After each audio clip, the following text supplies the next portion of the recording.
از انبیای اولی العزم.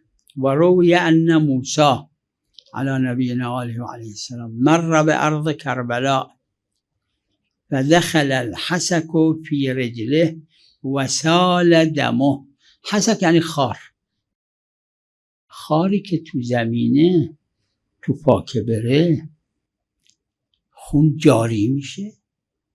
خار شمشیر که نی، تیر که نی، خود این استثناست.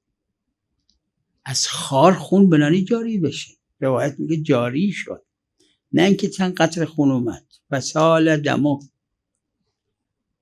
و سال دمه و اوحى الله الیه ان هنا یقتل الحسین صلوات الله علیه فسال دمک موافقة لدمه.